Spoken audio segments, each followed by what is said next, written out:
Morning Norman, how are you this morning? Morning, Alan. Well, I'm feeling quite well. It's a beautiful sunny day. Nice to see you at the IT Centre again. You're looking well. Yeah, thank you.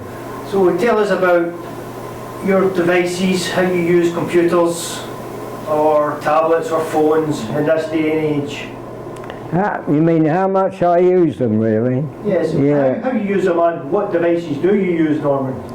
Well, I've got the new. It's an Acer, you know, ACER make, and I've had it. Well, I bought it earlier when COVID started, but I've been using it for like 5 weeks. I find it's easy to switch on and negotiate some of the things, but there are quite a few things in that Windows 10 will have that I'll have to either teach myself or look at the book or come up here and ask about. So what age group are you in, Norman? You're a healthy looking specimen, so people may not know your age. Well, I'm in my 80s. You're in your 80s and you're using technology probably on a daily basis. Yes, yeah. And you prefer your PC, your traditional style laptop. It's not a laptop. It's a desktop. A desktop computer. And why do you prefer that?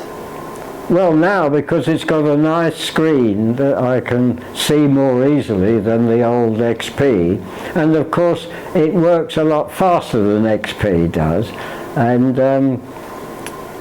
it has I think it clicks around pretty fast, so that helps you negotiate where you want to go. What's good about the IT Centre? Well, of course, the IT Centre, you see, for example, I have years ago, I have used the centre in Dumfries Library because they had a small area for people to ask questions about computers. But that was, of course, that's quite a long way away. And of course the advantage for people that live here like myself and even the surrounding countryside is that you're in the town and easy to find. I mean, you're not even a long walk for me, and let's give you the credit. You see, usually you've got the answers to our questions. Oh, very kind of you to say, Bill. We do try, Norman. Yeah, well, that's right. So do you think you'll be planning on using the IT Centre in the future? Do you think things going online is going to be the future, or do you think you still need a place? No, you're quite right to ask that. I much prefer the personal question and answer, because that's what our brains are very good at.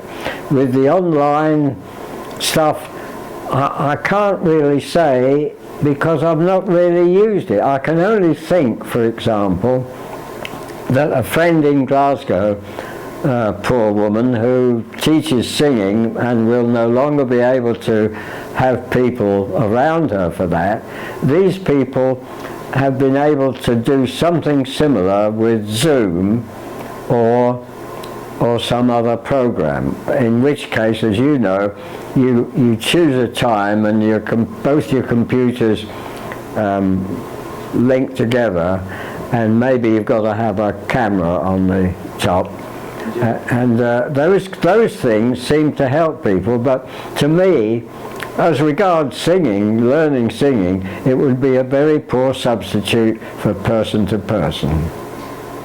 Yes, it isn't a replacement, you would say, Norman. The virtual process isn't a replacement for person-to-person contact. You feel you can learn more when you're with someone in a training setting, in a room, than you can just off a screen. Yeah, I think you can. The only extra bit is that when you've been person to person, that helps you to look it up again online to reinforce. It's like rereading a textbook.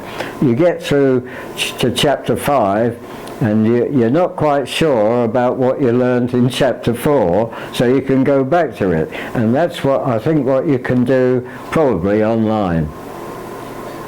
So So Norman, thank you very much for coming along this morning. It's good to get your opinions. So you had a couple of questions for me regarding your Windows 10, so I think we'll crack on with that, Norman, and we'll finish off the lesson today. Thank you very much. Okay, thank you, Alan.